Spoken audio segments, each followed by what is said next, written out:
ਮੰਨੈ ਸੁਰਤ ਹੋਵੈ ਮਨ ਬੁੱਧ, ਮੰਨੈ ਸਗਲ ਭਵਨ ਕੀ ਸੁਧ। ਮੰਨੈ ਮੂੰਹ ਚੋਟਾ ਨਾ ਖਾਏ, ਮੰਨੈ ਜਮ ਕੈ ਸਾਥ ਨ ਜਾਏ। ਐਸਾ ਨਾਮ ਨਿਰੰਜਨ ਹੋਏ, ਜੇ ਕੋ ਮਨ ਜਾਣੈ ਮਨ ਕੋਏ। ਵਾਹਿਗੁਰੂ ਜੀ ਕਾ ਖਾਲਸਾ, ਵਾਹਿਗੁਰੂ ਜੀ ਕੀ ਫਤਿਹ। ਗੁਰੂ ਪਿਆਰੀ ਸਾਧ ਸੰਗਤ ਜੀ, ਜਪ ਬਾਣੀ ਦੀ ਚੱਲ ਰਹੀ ਲੜੀਵਾਰ ਵਿਚਾਰ ਵਿੱਚ ਆਪਾਂ 12 ਨੰਬਰ ਪੌੜੀ ਤੱਕ ਵਿਚਾਰ ਸਰਵਣ ਕਰ ਚੁੱਕੇ ਹਾਂ। ਅੱਜ ਆਪਾਂ 13 ਨੰਬਰ ਪੌੜੀ ਦੀ ਵਿਚਾਰ ਆਰੰਭ ਕਰਨੀ ਹੈ, ਜਿਸ ਦਾ ਪਾਠ ਆਪਾਂ ਬਹੁਤ ਪਿਆਰ ਨਾਲ ਸਰਵਣ ਕੀਤਾ ਹੈ। ਜਿਵੇਂ ਕਿ ਆਪਾਂ ਪਹਿਲਾਂ ਵਿਚਾਰ ਸਾਂਝੇ ਕਰ ਚੁੱਕੇ ਹਾਂ ਕਿ ਗੁਰਦੇਵ ਜੀ ਨੇ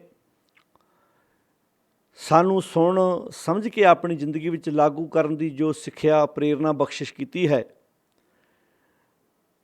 ਕਿ ਗੁਰਦੇਵ ਮਹਾਰਾਜ ਜੀ ਦੇ ਇਹਨਾਂ ਪਾਵਨ ਬਚਨਾਂ ਨੂੰ ਅਸੀਂ ਆਪਣੀ ਜ਼ਿੰਦਗੀ 'ਚ ਸੁਣ ਕੇ ਸਮਝ ਕੇ ਲਾਗੂ ਕਰਕੇ ਆਪਣੀ ਜ਼ਿੰਦਗੀ ਨੂੰ ਸੁਚੱਜਾ ਬਣਾਉਣਾ ਹੈ। 4 ਪੌੜੀਆਂ ਜਿਨ੍ਹਾਂ ਵਿੱਚ ਸੁਣ ਅਤੇ ਸਮਝਣ ਦੀ ਵਿਚਾਰ ਨੂੰ ਸਤਿਗੁਰੂ ਜੀ ਨੇ ਬਹੁਤ ਸੋਹਣੇ ਤਰੀਕੇ ਨਾਲ ਸਾਡੇ ਸਾਹਮਣੇ ਰੱਖਿਆ ਹੈ। 8 ਨੰਬਰ, 9 ਨੰਬਰ, 10 ਨੰਬਰ ਅਤੇ 11 ਨੰਬਰ 4 ਪੌੜੀਆਂ ਵਿੱਚ ਗੁਰਦੇਵ ਜੀ ਨੇ ਸੁਣਨ ਵਾਲੀਆਂ ਵਿਚਾਰਾਂ, ਭਾਵ ਸਮਝਣ ਵਾਲੀਆਂ ਵਿਚਾਰਾਂ ਜਿਹੜੀਆਂ ਸਾਨੂੰ ਬਖਸ਼ਿਸ਼ ਕੀਤੀਆਂ ਨੇ, ਵੀ ਸੁਣਨਾ, ਸਮਝਣਾ ਅਤੇ ਉਸ ਨੂੰ ਆਪਣੀ ਜ਼ਿੰਦਗੀ ਵਿੱਚ ਲਾਗੂ ਕਿਵੇਂ ਕਰਨਾ, ਆਪਾਂ 12 ਨੰਬਰ ਪੌੜੀ ਵਿੱਚ ਸਰਵਣ ਕਰ ਚੁੱਕੇ ਹਾਂ। 12 ਨੰਬਰ ਪੌੜੀ ਦੀ ਜਦੋਂ ਆਪਾਂ ਆਰੰਭਤਾ ਕਰਦੇ ਹਾਂ, ਮੰਨੇ ਕੀ ਗਤ ਕਹੀ ਨਾ ਜਾਏ, ਉੱਥੇ ਇੱਕ ਲਾਂ ਹੈ ਜਿਹਦਾ ਅਰਥ ਆਪਾਂ ਪਹਿਲਾਂ ਵੀ ਸਾਂਝਾ ਕਰ ਚੁੱਕੇ ਹਾਂ। ਮੈਂ ਦੁਬਾਰਾ ਰਿਪੀਟ ਕਰ ਦਿੰਦਾ ਵੀ ਮੰਨੇ ਦਾ ਅਰਥ ਜਿਸ ਨੇ ਆਪਣੇ ਗੁਰੂ ਪਰਮੇਸ਼ਰ ਦੀ ਗੱਲ ਮੰਨ ਲਈ ਹੈ, ਐਸਾ ਨਾਮ ਨਿਰੰਜਨ ਹੋਏ। ਕਹਿੰਦੇ ਉਹਦੀ ਅਵਸਥਾ ਨੂੰ ਕੋਈ ਬਿਆਨ ਨਹੀਂ ਕਰ ਸਕਦਾ। ਉਸ ਤੋਂ ਬਾਅਦ ਇਹ ਜਿਹੜੀਆਂ 3 ਪੌੜੀਆਂ ਨੇ, ਇਹਨਾਂ ਵਿੱਚ ਦਲਾਵਾਂ ਨੇ। ਮੰਨੈ ਭਾਵ ਜੇ ਕੋਈ ਗੁਰੂ ਦੀ, ਪਰਮੇਸ਼ਰ ਦੀ ਗੱਲ ਮੰਨ ਲਵੇ, ਭਾਵ ਐਸਾ ਨਾਮ ਨਿਰੰਜਨ ਹੋਏ, ਇਸ ਨਾਮ ਨੂੰ ਆਪਣੇ ਅੰਦਰ ਪੱਕਿਆਂ ਕਰ ਲਵੇ, ਮੰਨ ਲਵੇ। ਮੰਨੈ ਸੁਰਤ ਹੋਵੈ ਮਨ ਬੁੱਧ, ਜੇ ਕੋਈ ਇਸ ਗੱਲ ਨੂੰ ਮੰਨ ਲਵੇ ਤਾਂ। ਜਿਵੇਂ ਆਪਾਂ ਪਹਿਲੀਆਂ ਪੌੜੀਆਂ ਦੀਆਂ ਵਿਚਾਰਾਂ ਅਖੀਰਲੀਆਂ ਤੁਕਾਂ ਤੋਂ ਆਰੰਭ ਕਰਦੇ ਆ ਰਹੇ ਹਾਂ, ਇਹ ਜਿਹੜੀਆਂ 4 ਪੌੜੀਆਂ ਨੇ, ਇਹਨਾਂ ਦੀਆਂ ਵੀ ਜਿਹੜੀਆਂ ਵਿਚਾਰਾਂ ਆਪਾਂ ਅਖੀਰਲੀ ਤੁਕ ਤੋਂ ਹੀ ਸਾਂਝੀ ਕਰਨੀ, ਤਾਂ ਕਿ ਗੱਲ ਸੌਖੀਆਂ ਸਮਝ ਪੈ ਜਾਏ। ਐਸਾ ਨਾਮ ਨਿਰੰਜਨ ਹੋਏ, ਪਰਮੇਸ਼ਰ ਦਾ ਨਾਮ ਮਾਇਆ ਦੀ ਕਾਖ ਤੋਂ ਰਹਿਤ ਹੈ। ਜੇ ਕੋ ਮਨ ਜਾਣੇ ਮਨ ਕੋਏ, ਜੇ ਕੋਈ ਆਪਣੇ ਮਨ ਵਿੱਚ ਇਸ ਗੱਲ ਨੂੰ ਪੱਕਿਆਂ ਕਰ ਲਵੇ, ਸ਼ਰਧਾ ਧਾਰ ਲਵੇ, ਵਿਸ਼ਵਾਸ ਕਰ ਲਵੇ ਇਸ ਗੱਲ 'ਤੇ, ਅਤੇ ਉਹਦੀ ਜ਼ਿੰਦਗੀ ਖੂਬਸੂਰਤ ਬਣ ਜਾਏਗੀ। ਤਾਂ ਪਾਤਸ਼ਾਹ ਇੱਥੇ ਜਿਹੜੀ ਬਖਸ਼ਿਸ਼ ਕਰ ਰਹੇ ਨੇ 13 ਨੰਬਰ ਪੌੜੀ ਵਿੱਚ, ਮੰਨੈ ਸੁਰਤ ਹੋਵੈ ਮਨ ਬੁੱਧ। ਜੇ ਕੋਈ ਉਸ ਮਾਲਕ ਦੀ ਗੱਲ ਨੂੰ ਧਿਆਨ ਨਾਲ ਸੁਣ ਸਮਝ ਕੇ ਮੰਨ ਲਵੇ, ਕੀ ਹੋਏਗਾ? ਜੇ ਮੰਨ ਲਵੇ ਤਾਂ, ਇਹ ਜੇ ਕੰਡੀਸ਼ਨ ਲਾਤੀ, ਜੇ ਮੰਨ ਲਵੇ ਤਾਂ। ਜਿਵੇਂ ਆਪਾਂ ਪਹਿਲਾਂ ਸਰਵਣ ਕਰ ਚੁੱਕੇ ਹਾਂ, ਜਿਹੜੀ 12 ਨੰਬਰ ਪੌੜੀ ਹੈ, ਉਹਦਾ ਅਰਥ ਹੈ ਜਿਹਨੇ ਗੱਲ ਮੰਨ ਲਈ ਹੈ। ਇਹ ਜਿਹੜੀਆਂ 3 ਪੌੜੀਆਂ ਨੇ, ਇਹ ਜੇ ਗੱਲ ਮੰਨ ਲਵੇ ਤਾਂ। ਮੰਨੈ ਸੁਰਤ ਹੋਵੈ ਮਨ ਬੁੱਧ, ਜੇ ਕੋਈ ਆਪਣੇ ਗੁਰੂ ਪਰਮੇਸ਼ਰ ਦੀ ਮਲ ਦੀ ਗੱਲ ਮੰਨ ਲਵੇ ਤਾਂ ਕੀ ਹੋਏਗਾ? ਸੁਰਤ ਹੋਵੈ, ਉਹਦੀ ਸੁਰਤ ਉੱਚੀ ਹੋ ਜਾਏਗੀ। ਬਾਣੀ ਸੁਰਤ ਉੱਚੀਆਂ ਕਰਦੀ ਹੈ। ਮਨ ਬੁੱਧ, ਉਹਦੇ ਮਨ ਵਿੱਚ ਜਾਗਰਤੀ ਆਏ, ਉਹਦਾ ਮਨ ਜਾਗ ਪਏਗਾ। ਅੱਜ ਮਨ ਸੁੱਤਾ ਪਿਆ ਹੈ। ਸੁੱਤੇ ਮਨ ਦੀਆਂ ਨਿਸ਼ਾਨੀਆਂ ਨੇ। ਜਿਵੇਂ ਆਪਾਂ ਪਹਿਲਾਂ ਸਰਵਣ ਕਰ ਚੁੱਕੇ ਹਾਂ ਵੀ ਸਰੀਰ ਦੀ ਨੀਂਦ ਘੱਟ ਵੱਧ ਹੋ ਸਕਦੀ ਹੈ। ਸਰੀਰ ਦੀ ਨੀਂਦ ਕਰਕੇ ਬੰਦਾ ਜਾਗ ਸਕਦਾ ਹੈ। ਜਦੋਂ ਆਪਾਂ ਬਾਣੀ ਪੜ੍ਹਦੇ ਹਾਂ, ਰਾਤ ਜਾਂਦੀ ਹੈ, ਦਿਨ ਵੀ ਚਲਾ ਜਾਂਦਾ ਹੈ। ਜਦੋਂ ਬਾਣੀ ਵਿੱਚ ਇਹ ਹਵਾਲੇ ਦਿੱਤੇ ਨੇ ਵੀ ਕਿਆ ਤੂੰ ਸੋਇਆ ਜਾਗ ਇਹ ਨਾ, ਤੈ ਜੀਵਨ ਜਗ ਸੱਚ ਕਰ ਜਾਣਾ। ਕਿਆ ਤੂੰ ਸੋਇਆ ਜਾਗ ਇਹ ਨਾ, ਕਿਹੜੇ ਸੌਣ ਦੀ ਗੱਲ ਹੋ ਰਹੀ ਹੈ ਇੱਥੇ? ਫਿਰ ਜਿਹੜੇ ਬੰਦੇ ਸੁੱਤੇ ਨੇ ਸਰੀਰਕ ਤੌਰ 'ਤੇ, ਇਹ ਸ਼ਬਦ ਉਹਨਾਂ 'ਤੇ ਢੁਕਦਾ ਹੈ। ਜਿਹੜੇ ਜਾਗਦੇ ਉਹਨਾਂ ਦਾ ਸ਼ਬਦ ਢੁਕਦਾ ਹੀ ਨਹੀਂ। ਇੱਥੇ ਗੱਲ ਮਨ ਦੇ ਜਾਗਣ ਦੀ ਹੋ ਰਹੀ ਹੈ, ਤਨ ਦੇ ਜਾਗਣ ਦੀ ਨਹੀਂ ਹੋ ਰਹੀ। ਤਨ ਦੀ ਨੀਂਦ ਕਿਸੇ ਦੀ 4 ਘੰਟੇ ਹੈ, ਕਿਸੇ ਦੀ 5 ਘੰਟੇ ਹੈ, ਕਿਸੇ ਦੀ 6 ਘੰਟੇ ਹੈ। ਕੋਈ ਰਾਤ ਕੰਮ ਕਰਦਾ ਦਿਨੇ ਸੌਂਦਾ ਹੈ, ਕੋਈ ਬੰਦਾ ਦਿਨੇ ਕੰਮ ਕਰਦਾ ਰਾਤ ਨੂੰ ਸੌਂਦਾ ਹੈ। ਇੱਥੇ ਗੱਲ ਮਨ ਦੀ। ਕਿਆ ਤੂੰ ਸੋਇਆ ਜਾਗ ਇਆਨਾ ਤੈਂ ਜੀਵਨ ਜਗ ਸੱਚ ਕਰ ਜਾਨਾ। ਜਾਗ ਲਿਹੋ ਰੇ ਮਨਾ ਜਾਗ ਲਿਹੋ, ਕਹਾਂ ਗਾਫਲ ਸੋਇਆ। ਮਨ ਨੂੰ ਜਗਾਉਣ ਦੀ ਗੱਲ ਕਹੀ ਹੈ। ਮਨ ਸੋਇਆ ਮਾਇਆ ਵਿਸਮਾਦ। ਅੱਜ ਸੁੱਤੇ ਮਨ ਦੀਆਂ ਨਿਸ਼ਾਨੀਆਂ ਨੇ। ਤੇ ਆਪ ਜੀ ਨੂੰ ਪਤਾ, ਜਦੋਂ ਬੱਸ ਚੱਲਦੀ ਹੈ ਨਾ, ਉਹਦੀਆਂ ਜਿਹੜੀਆਂ ਡਰਾਈਵਰ ਦੀਆਂ ਲਾਗੇ 3 ਸੀਟਾਂ ਹੁੰਦੀਆਂ, ਉਹਦੇ 'ਤੇ ਇੱਕ ਲਿਖਿਆ ਹੁੰਦੀ, ਇੱਕ ਲਾਈਨ ਲਿਖੀ ਹੁੰਦੀ ਵੀ ਇਹ 1 2 3 ਸੀਟਾਂ 'ਤੇ ਸੌਣਾ ਮਨ੍ਹਾ ਹੈ, ਕਿਉਂਕਿ ਉਸ ਨੀਂਦ ਦਾ ਅਸਰ ਡਰਾਈਵਰ 'ਤੇ ਪੈ ਸਕਦਾ ਹੈ। ਅਤੇ ਸਾਡੀ ਇਸ ਬੋਡੀ ਦਾ, ਸਾਡੇ ਸਰੀਰ ਦਾ ਡਰਾਈਵਰ ਕੌਣ ਹੈ ਭਲਾ? ਸਾਡਾ ਮਨ। ਅੱਜ ਮਨ ਸੁੱਤਾ ਹੋਇਆ ਹੈ। ਹੁਣ ਜਦੋਂ ਪਿਛਲੀਆਂ ਸਵਾਰੀਆਂ ਭਾਵੇਂ ਸੌਂ ਜਾਣ ਸਰਜੂ, ਪਰ ਜੇ ਡਰਾਈਵਰ ਸੌਂ ਗਿਆ ਤਾਂ ਬੱਸ ਨੂੰ ਖੱਡੇ 'ਚ ਡਿੱਗਣੋਂ ਕੋਈ ਨਹੀਂ ਬਚਾ ਸਕਦਾ। ਅੱਜ ਮਨ ਹੀ ਸੁੱਤਾ ਹੋਇਆ, ਮਨ ਵਿਸ਼ਿਆਂ ਵਿਕਾਰਾਂ 'ਚ ਲੰਮਾ ਪਿਆ ਹੋਇਆ ਹੈ। ਗੁਰਬਾਣੀ ਮਨ ਨੂੰ ਜਗਾਉਂਦੀ ਹੈ। ਜਦੋਂ ਜੇ ਕੋਈ ਆਪਣੇ ਇਸ ਪਰਮੇਸ਼ਰ ਦੇ ਨਾਮ ਨਾਲ ਸਾਂਝ ਪਾ ਲਵੇ, ਸੁਰਤ ਹੋਵੇ, ਉਹਦੀ ਸੁਰਤ ਉੱਚੀ ਹੋਏਗੀ। ਮਨ ਬੁੱਧ, ਉਹਦੇ ਮਨ ਵਿੱਚ। ਹੁਣ ਇਹ ਸ਼ਬਦ ਸੁਰਤ, ਮਨ, ਬੁੱਧ, ਇਹ ਸ਼ਬਦ ਭਾਵੇਂ ਜੋਗੀ ਲੋਕ ਆਪਣੀ ਭਾਸ਼ਾ ਵਿੱਚ ਆਮ ਵਰਤਦੇ ਸੀ, ਪਰ ਗੁਰੂ ਸਾਹਿਬ ਨੇ ਸ਼ਬਦ ਭਾਵੇਂ ਉਹ ਵਰਤੇ, ਪਰ ਗੱਲ ਇੱਕ ਹੀ ਹੈ। ਗੱਲ ਚੇਤਨਤਾ ਦੀ ਹੈ, ਗੱਲ ਮਨ ਦੀ ਹੈ। ਗੱਲ, ਸ਼ਬਦ ਵੱਖਰੇ ਵੱਖਰੇ ਨੇ, ਪਰ ਜਦੋਂ ਆਪਾਂ ਉਹਦਾ ਅੰਤਰੀਵ ਭਾਵ ਵੇਖਾਂਗੇ, ਗੱਲ ਇੱਕ ਥਾਂ 'ਤੇ ਆਣ ਕੇ ਨਿਬੜਨੀ ਹੈ। ਜਿਸ ਬੰਦੇ ਦਾ ਮਨ ਜਾਗਿਆ, ਉਹਦੀ ਸੁਰਤ ਵੀ ਉੱਚੀ ਹੋਏਗੀ। ਹੁਣ ਇਹ ਆਪਸ ਨਾਲ ਸ਼ਬਦ ਜੁੜੇ ਹੋਏ ਨੇ। ਇਹ ਸ਼ਬਦ ਵੱਖਰੇ ਵੱਖਰੇ ਹੋ ਸਕਦੇ, ਪਰ ਅੰਤਰੀਵ ਭਾਵ ਇਹਨਾਂ ਦਾ ਇੱਕ ਹੀ ਹੈ। ਮੰਨੈ ਸੁਰਤ ਹੋਵੈ ਮਨ ਬੁੱਧ। ਜੇ ਕੋਈ ਆਪਣੇ ਗੁਰੂ ਦੀ ਗੱਲ ਮੰਨ ਲਵੇ ਅਤੇ ਉਸ ਐਸਾ ਨਾਮ ਨਿਰੰਜਨ ਹੋਏ ਦੇ ਨਾਲ ਸਾਂਝ ਪਾ ਲਵੇ, ਸੁਰਤ ਹੋਵੇ, ਉਹਦੀ ਸੁਰਤ ਉੱਚੀ ਹੋ ਜਾਏਗੀ। ਮਨ ਬੁੱਧ, ਉਹਦਾ ਮਨ ਜਾਗ ਜਾਏਗਾ, ਵਿਸ਼ਿਆਂ ਵਿਕਾਰਾਂ ਵਿੱਚੋਂ ਉੱਠ ਪਵੇਗਾ। ਮੰਨੈ ਸੁਰਤ ਹੋਵੇ ਮਨ ਬੁੱਧ, ਮੰਨੈ ਸਗਲ ਭਵਨ ਕੀ ਸੁਧ। ਅੱਜ ਸਾਰਿਆਂ ਥਾਵਾਂ 'ਤੇ ਮਾਲਕ ਕਿਉਂ ਨਹੀਂ ਦਿਸਦਾ? ਅੱਜ ਮਨ ਸੁੱਤਾ ਹੋਇਆ। ਅੱਜ ਆਪਣੇ ਬੱਚਿਆਂ 'ਚ ਹੀ ਰੱਬ ਕਿਉਂ ਦਿਸਦਾ? ਕਿਉਂਕਿ ਅੱਜ ਮਨ ਸੁੱਤਾ ਹੋਇਆ। ਜਦੋਂ ਬਾਣੀ 'ਚ ਤਿਹੀਂ ਗੁਣੀ ਸੰਸਾਰ ਭਰਮ ਸੁੱਤਾ, ਇਹ ਸ਼ਬਦ ਕਿਉਂ ਵਰਤਿਆ ਸੀ? ਤਿਹੀਂ ਗੁਣੀ ਸੰਸਾਰ ਭਰਮ ਸੁੱਤਾ। ਸੁੱਤਿਆਂ ਰਹਿਣ ਵਿਹਾਣੀ ਸ਼ਬਦ ਕਿਉਂ ਵਰਤੇ? 3 ਗੁਣ, ਰਜ ਗੁਣ, ਤਮ ਗੁਣ ਅਤੇ ਸਤ ਗੁਣ। ਇਹ 3 ਗੁਣ, 3 ਗੁਣਾਂ 'ਚ ਹੀ ਸੰਸਾਰ ਸੁੱਤਾ ਪਿਆ। ਇਹ ਕਿਹੜੇ ਕਿਹੜੇ ਗੁਣ ਨੇ? ਰਜ ਗੁਣ। ਰਾਜ ਦਾ ਅਰਥ ਕੀ ਹੈ? ਰਾਜਨੀਤੀ, ਪੋਲੀਟਿਕਸ, ਸਵਾਰਥ। ਜਿਵੇਂ ਰਾਜਨੀਤਿਕ ਬੰਦਾ ਜਦੋਂ ਵੋਟਾਂ ਹੁੰਦੀਆਂ ਕਿੱਦਾਂ ਹੱਥ ਜੋੜਦਾ, ਘਰ ਘਰ, ਇਕੱਲੇ ਇਕੱਲੇ ਵੋਟਰ ਦੇ ਘਰ ਇੱਦਾਂ ਜਾਂਦਾ। ਇਹ ਰਜ ਗੁਣ ਹੈ, ਇੱਦਾਂ ਹੱਥ ਜੋੜਦਾ। ਉਹਦੀਆਂ ਫੋਟੋਆਂ ਇਲੈਕਸ਼ਨ ਤੋਂ ਪਹਿਲਾਂ ਇੱਦਾਂ ਇੱਦਾਂ, ਜਿਹੜੇ ਹੋਰਡਿੰਗ ਬੋਰਡ ਵੱਡੇ ਵੱਡੇ ਲੱਗੇ ਹੁੰਦੇ ਨੇ, ਇੱਦਾਂ ਇੱਦਾਂ ਫੋਟੋਆਂ 'ਤੇ ਹੱਥ ਹੁੰਦੇ, ਹੱਥ ਜੋੜੇ ਹੁੰਦੇ ਨੇ ਵੀ ਰਹਿਮ ਕਰੋ ਸਾਡੇ 'ਤੇ, ਸਾਨੂੰ ਵੋਟ ਪਾਓ। ਤੁਸੀਂ ਵੇਖਿਆ ਹੋਏਗਾ, ਇੱਦਾਂ ਹੱਥ ਜੋੜਦੇ ਆ। ਸੋ ਉਹ ਉਦੋਂ ਇਹ ਰਜੋ ਗੁਣ, ਇੱਦਾਂ ਸਵਾਰਥ ਵਾਸਤੇ ਹੱਥ ਜੋੜੇ। ਇਹ ਗੁਣ ਕਿਸੇ 'ਚ ਵੀ ਹੋ ਸਕਦਾ, ਰਜੋ ਗੁਣ, ਜਿਹੜਾ ਦੂਜਿਆਂ ਨਾਲ ਠੱਗੀਆਂ ਬੇਈਮਾਨੀਆਂ ਮਾਰ ਕੇ ਇੱਦਾਂ ਮਤਲਬ ਵਾਸਤੇ ਝੁਕ ਜਾਂਦਾ, ਸਵਾਰਥ ਵਾਸਤੇ ਝੁਕ ਜਾਂਦਾ। ਰਜਗੁਣ, ਸਵਾਰਥ ਵਾਸਤੇ ਆਪਣੀ ਖੁਦਗਰਜੀ ਅੱਗੇ ਰੱਖਣੀ,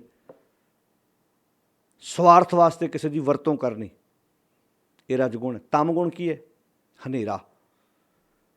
ਜਿਹੜਾ ਰਜਗੁਣ ਵਿੱਚ ਜ਼ਿੰਦਗੀ ਜੂ ਰਿਹਾ, ਉਹ ਬੰਦਾ ਦੂਜਿਆਂ ਨਾਲ ਠੱਗੀਆਂ ਮਾਰ ਕੇ ਆਪਣੇ ਬੱਚਿਆਂ ਲਈ ਲੈ ਕੇ ਆਉਂਦਾ। ਇੱਧਰੋਂ ਹੱਥ ਮਾਰ, ਇੱਧਰੋਂ ਹੱਥ ਮਾਰ। ਉਹ ਸਵੇਰੇ ਸ਼ਿਕਾਰੀ ਬਣ ਕੇ ਘਰੋਂ ਨਿਕਲਦਾ। ਜਦੋਂ ਆਪਣੇ ਆਫਿਸ ਵਾਸਤੇ ਤਿਆਰ ਹੋ ਕੇ ਨਿਕਲਦਾ ਹੈ ਨਾ, ਉਹ ਇੱਦਾਂ ਕੱਪੜੇ ਕੁਪੜੇ ਪਾ ਕੇ ਜਦੋਂ ਘਰੋਂ ਕਾਰ 'ਚ ਬੈਠਦਾ, ਉਹ ਸੋ ਪਲੈਨਿੰਗ ਬਣਾ ਕੇ ਲਿਆਉਂਦਾ ਵੀ ਅੱਜ ਇੰਨੇ ਲੈ ਕੇ ਆਉਣੇ ਨੇ, ਇੱਦਾਂ ਠੱਗੀ ਬੇਈਮਾਨੀ, ਇੱਥੇ ਲੁੱਟ ਖਸੁੱਟ ਕਰਨੀ ਹੈ। ਇਹ ਰਜਗੁਣ ਹੈ, ਸਵਾਰਥ, ਖੁਦਗਰਜੀ।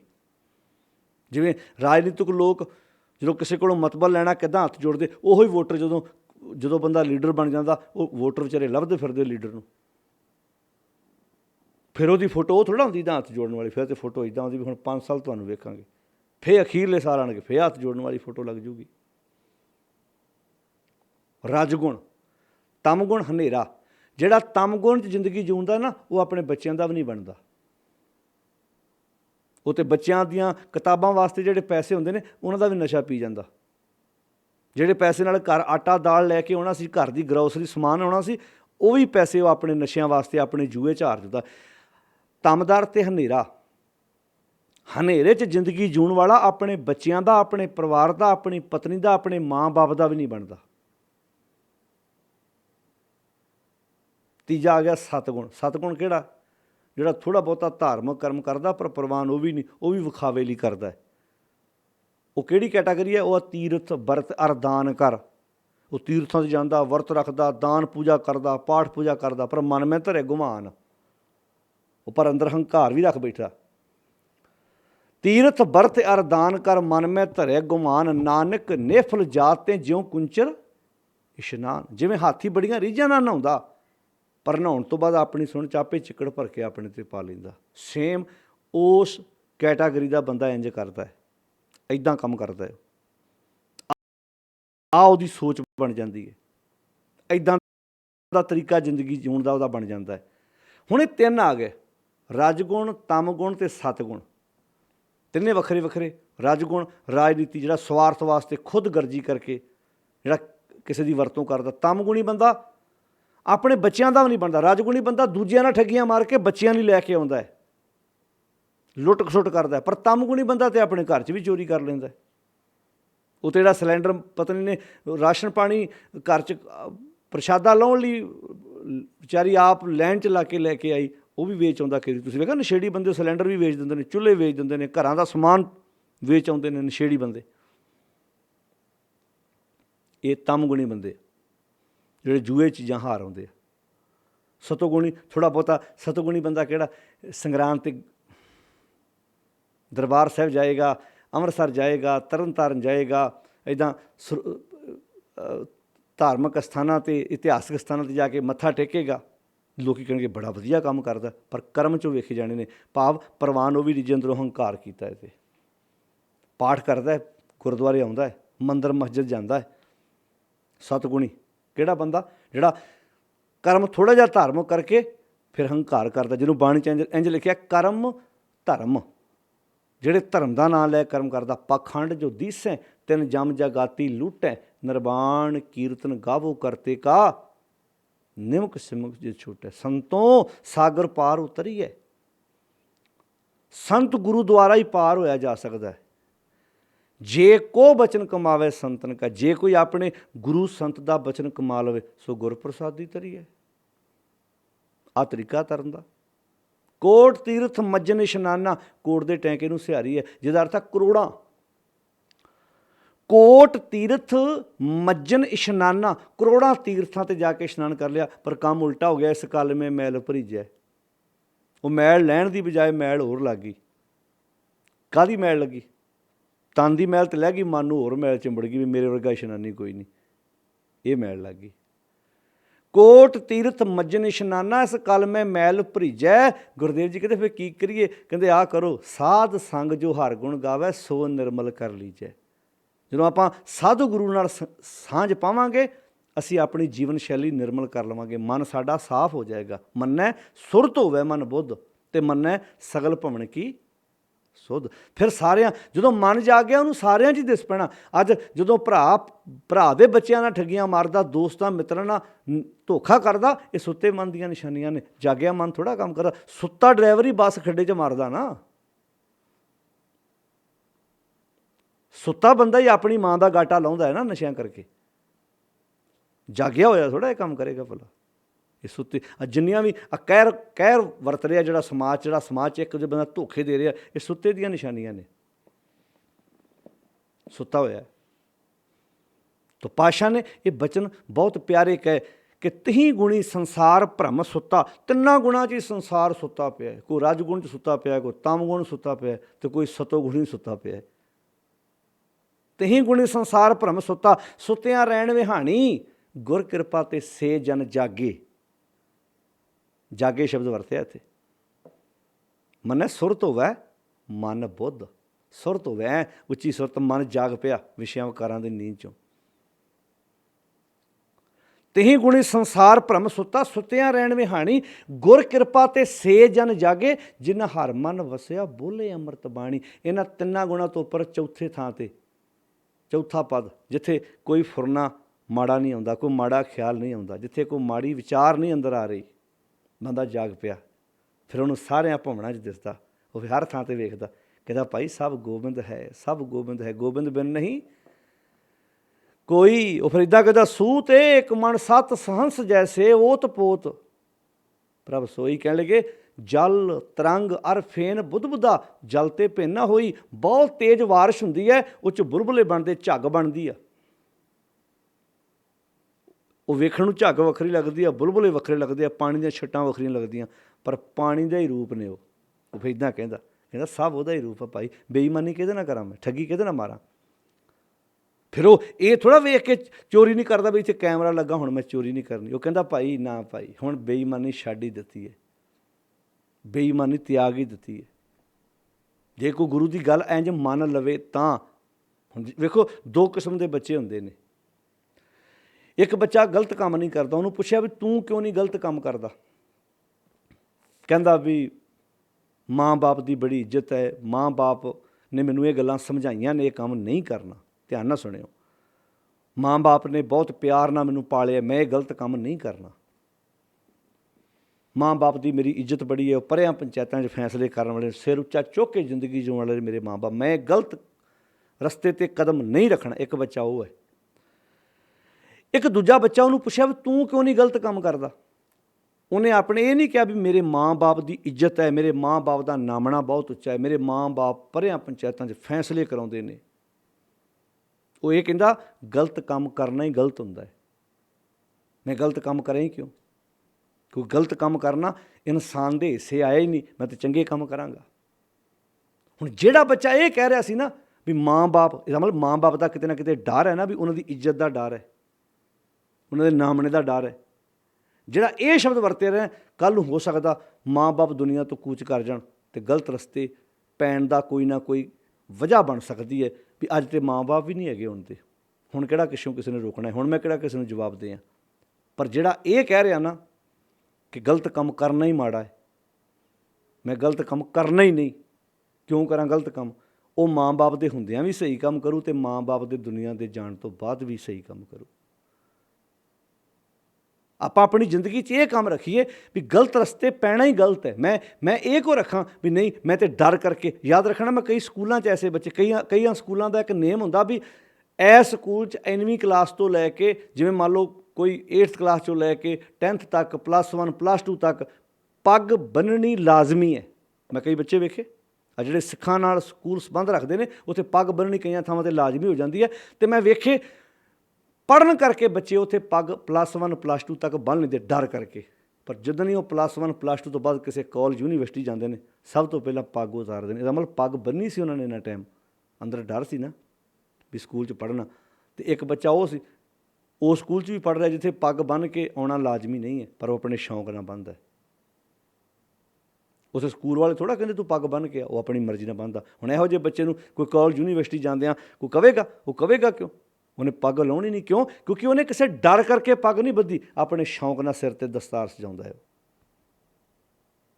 ਹੁਣ ਇਹ ਗੱਲਾਂ ਆਪਾਂ ਆਪਣੇ ਬੱਚਿਆਂ ਨਾਲ ਸਾਂਝੀਆਂ ਕਰਨੀਆਂ ਨੇ। ਜਦੋਂ ਇਹ ਦਿਮਾਗ 'ਚ ਆ ਗਿਆ ਨਾ ਵੀ ਹੁਣ ਇੱਕ ਚੋਰ ਨੂੰ ਪੁੱਛੋ ਤੂੰ ਚੋਰੀ ਕਿਉਂ ਨਹੀਂ ਕਰਦਾ, ਕਹਿੰਦਾ ਉੱਥੇ ਕੈਮਰਾ ਲੱਗਾ ਹੈ ਨਾ ਤਾਂ ਕਰਕੇ। ਇੱਕ ਉਹ ਆ ਜਿਹੜਾ ਇਹ ਵੇਖਦਾ ਹੀ ਨਹੀਂ। ਤੁਸੀਂ ਵੇਖਿਆ ਹੋਏਗਾ ਜਿਹੜੇ ਬੰਦੇ ਇਮਾਨਦਾਰ ਹੁੰਦੇ ਉਹਨਾਂ ਨੂੰ ਤਾਂ ਪਤਾ ਵੀ ਨਹੀਂ ਹੁੰਦਾ ਕੈਮਰੇ ਕਿੱਥੇ ਕਿੱਥੇ ਲੱਗੇ ਨੇ। ਚੋਰ ਨੂੰ ਧਿਆਨ ਰੱਖਣਾ ਪੈਂਦਾ ਨਾ ਕਿੱਥੇ ਕੈਮਰਾ ਲੱਗਾ ਵੀ ਕਿਤੇ ਮੇਰੀ ਰਿਸ਼ਵਤ ਲੈਂਦੇ ਦੀ ਵਿੱਚ ਕਿਤੇ ਰਿਕਾਰਡਿੰਗ ਨਾ ਆ ਜਾਏ।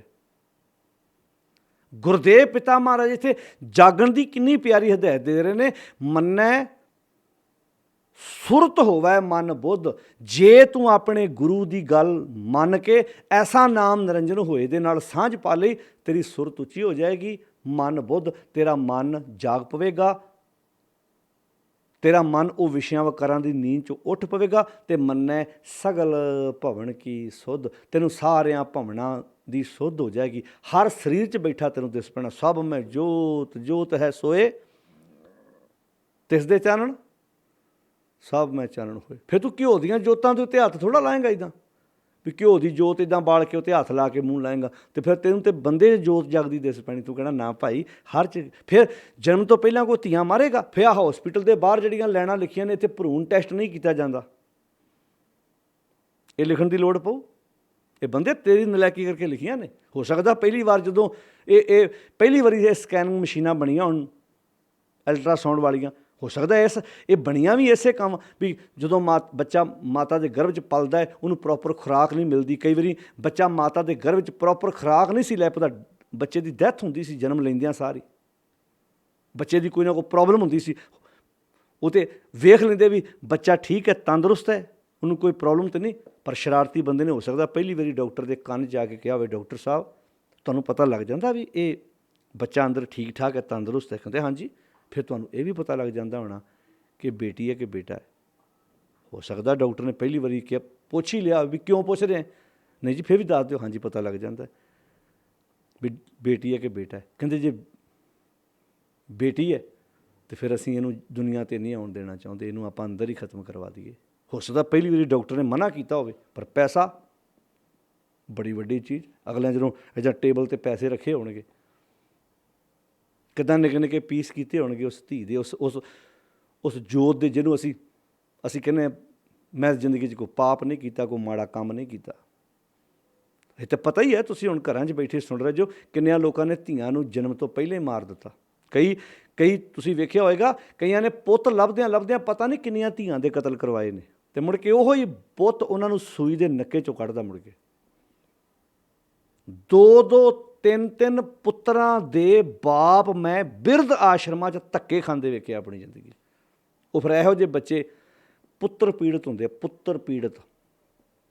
ਪੁੱਤਰਾਂ ਨੇ ਇਹਨਾਂ ਨੂੰ ਪੀੜਿਆ ਹੁੰਦਾ, ਦੁਖੀ ਕੀਤਾ ਹੁੰਦਾ, ਕਿਉਂਕਿ ਅਸੀਂ ਸਮਝ ਨਹੀਂ ਸਕੇ। ਗੁਰੂ ਦੇ ਜੇ ਤੂੰ ਆਪਣੇ ਗੁਰੂ ਦੀ ਗੱਲ ਮੰਨ ਲਵੇਂ, ਐਸਾ ਨਾਮ ਨਿਰੰਜਨ ਹੋਏ ਨਾ ਸਾਂਝ ਪਾਲੇ ਤੇ ਸਗਲ ਭਵਨ ਕੀ ਸੁਧ, ਫਿਰ ਤੈਨੂੰ ਹਾਰਿਆਂ ਵਿੱਚ ਬੈਠਾ ਦਿਸ ਪਵੇਗਾ। ਫਿਰ ਕੋਈ ਡਾਕਟਰ ਇੱਦਾਂ ਜ਼ਮੀਰ ਥੋੜ੍ਹਾ ਮਾਰੇਗਾ, ਫਿਰ ਤਾਂ ਰੋਕੇਗਾ, ਭਾਈ ਇਹ ਕੰਮ ਸਾਡੇ ਹੌਸਪੀਟਲ ਨਹੀਂ ਹੁੰਦਾ, ਚੱਲ ਇੱਥੋਂ ਬਾਹਰ, ਅਸੀਂ ਨਹੀਂ ਇਹ ਕੰਮ ਕਰਦੇ। ਹੈਗੇ ਨੇ ਬੜੇ ਡਾਕਟਰ ਜਿਹੜੇ ਇਹ ਕੰਮ ਨਹੀਂ ਕਰਦੇ, ਪਰ ਕਈ ਕਰੀ ਜਾਂਦੇ ਨੇ ਅਜੇ ਵੀ ਲੁਕ ਛਿਪ ਕੇ।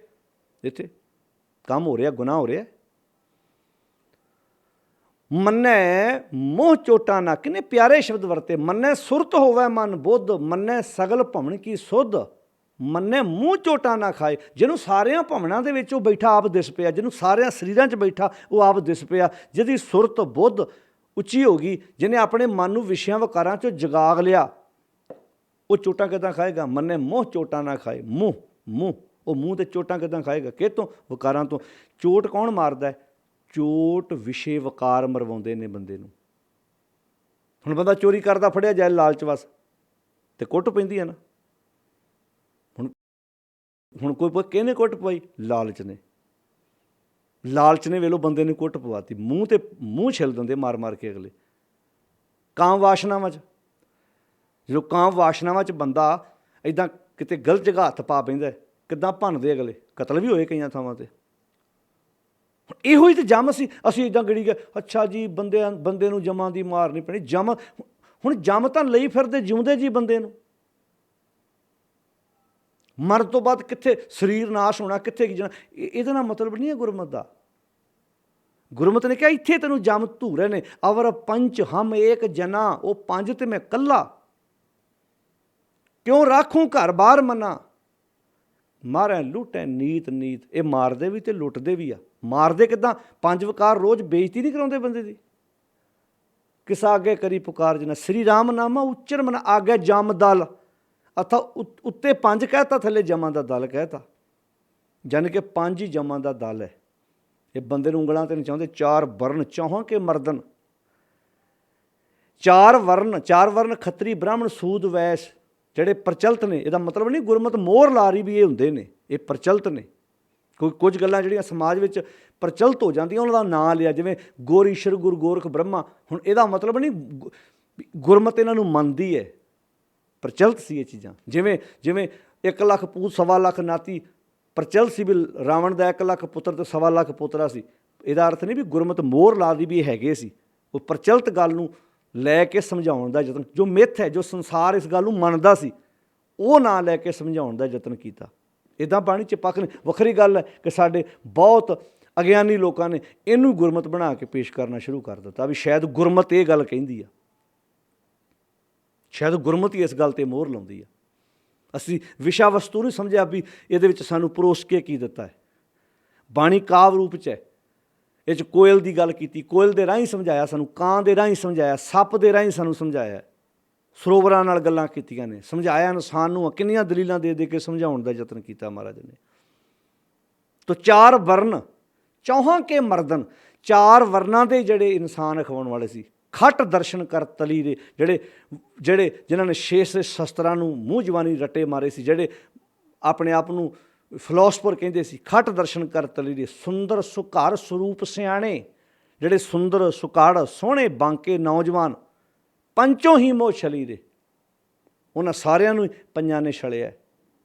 ਕਿਤੇ ਜਿਨ ਮਿਲ ਮਾਰੇ ਪੰਚ ਸੂਰਬੀਰ, ਐਸੋ ਕੌਣ ਬਲੀਰੇ।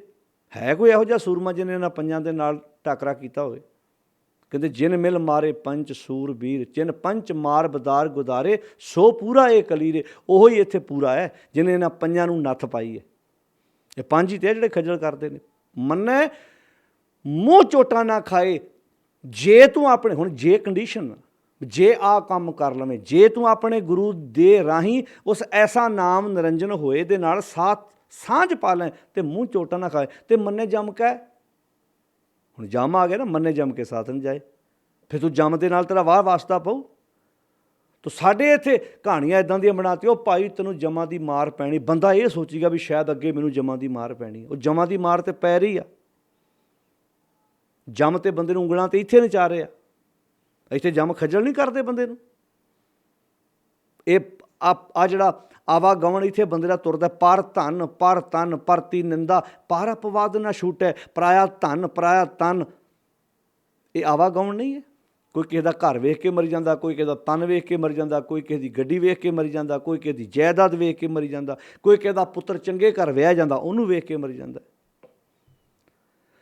ਪਰ ਧਨ ਪਰ ਤਨ ਪਰਤੀ ਨਿੰਦਾ, ਪਰ ਅਪਵਾਦ ਨਾ ਛੂਟੈ, ਆਵਾਗਮਨ ਹੋਤ ਹੈ ਫੁਨ ਫੁਨ, ਇਹ ਪ੍ਰਸੰਗ ਨਾ ਟੂਟੈ।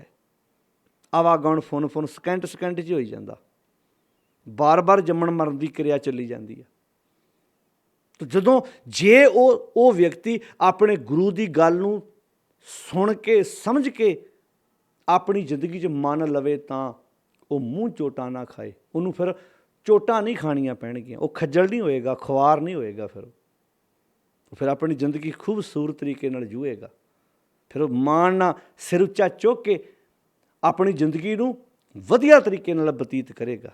ਮੰਨੇ ਮੂੰਹ ਚੋਟਾਂ ਨਾ ਖਾਏ ਤੇ ਮੰਨੇ ਜੰਮ ਕੇ ਸਾਥ ਨਾ ਜਾਏ। ਤੋ ਭਾਗਾਂ ਵਾਲਿਓ, ਆਪਾਂ ਇਹ ਜਿਹੜੀ ਬਾਣੀ ਪੜ੍ਹਦੇ ਵਿਚਾਰਦੇ ਹਾਂ, ਜਿਉਂਦੇ ਜੀ ਜਮਾਂ ਨਾਲੋਂ ਮੈਂ ਆਪਣਾ ਲਿੰਕ ਤੋੜਨਾ ਹੈ।